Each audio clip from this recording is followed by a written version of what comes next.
안녕하세요. 나만 알고 싶은 언니, 행복한 동안 언니입니다. 반갑습니다. 네, 장마철이네요. 엄청 꿉꿉해요. 오늘 비가 또 많이 내려서 되게 좀 초록초록하게 꾸몄는데 예쁘죠? 오늘 제 나이가 나이인 만큼 여러분들하고 40대가 가장 많이 생각하고 있는 고민 중에서도 피부의 탄력, 그 중에서도 모공에 대한 이야기를 조금 나눠볼까 해요.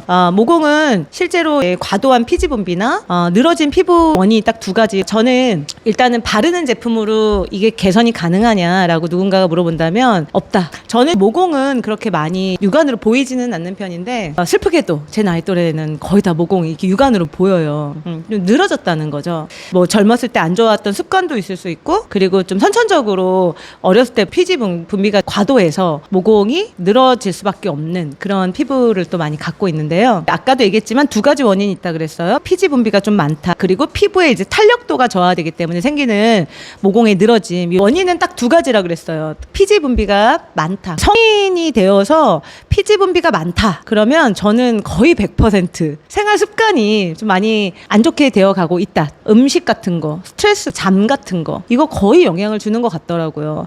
대신 일단 분비가 많다라고 가정했을 땐 그냥 병원에 가서 뭐 이렇게 로아큐탄 같은 거 약 처방 많이 받잖아요. 실제로 피지 억제제 같은 거 이렇게 처방 받아서 드실 수도 있는데, 피지 억제제 같은 자체는 뭐 얼굴에 있는 피지만 이렇게 막아주는 건 아니거든요. 그래서 피지 억제제 드시는 분들 보면 굉장히 건조해요. 그냥 온몸이 건조해. 심지어 안구도 건조하다고 하는 거 보니까 그런 문제를 안고 계시거든요. 그래서 약을 먹거나 병원에 가서 진료를 받거나 하는 일련의 행동들 하나의 방법이라고 생각은 합니다.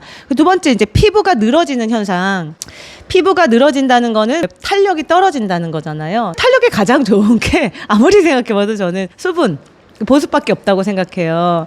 뭐 보습제를 충분히 발라주지만 이게 근본적으로 보습제를 많이 잘 사용해준다고 해서 그 모공을 타이트닝하게 해주지는 않거든요.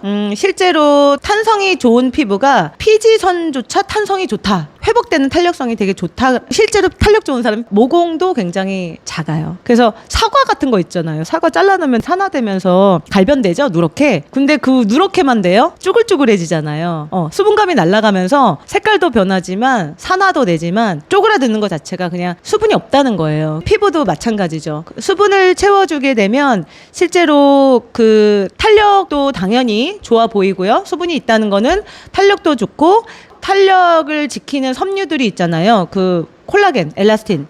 섬유들도 약간은 탄력이 있다는 거죠. 그래서 우리가 피부과 가서 재생치료 받을 때도 막 그 콜라겐을 재생시키는 레이저 같은 거 시술 받잖아요. 비싸긴 하지만.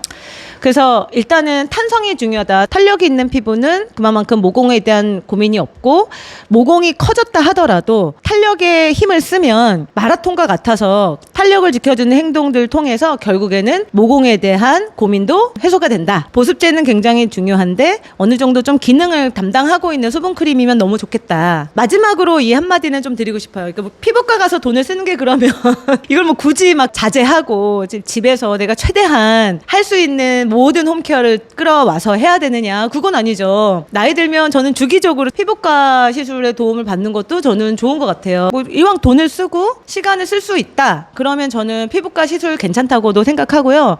그리고 피부과 시술이 아까도 얘기했지만 정기적으로 받지 못할 거라면 저는 진짜 안 받는 거 추천해요. 그냥 집에서 충분히 그 가격으로 정성으로 집에서 홈케어 하시는 게 충분히 좋다고 생각합니다. 결국에는 모공이 좋아질 수 있는 방법은 거의 흔치 않아. 없어. 그냥 없다고 보는 게 마음 솔직히 편해.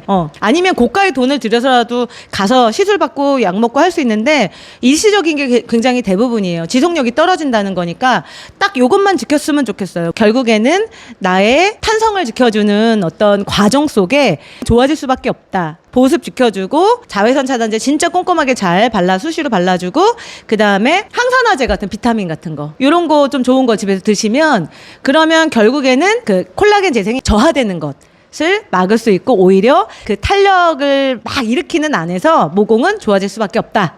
우리는 집에서 약간의 노력만으로도 충분히 비용을 아끼고 젊고 건강하고 예쁘게 살 수 있는 방법들이 있습니다. 오늘도 여러분 예뻐지세요. 감사합니다.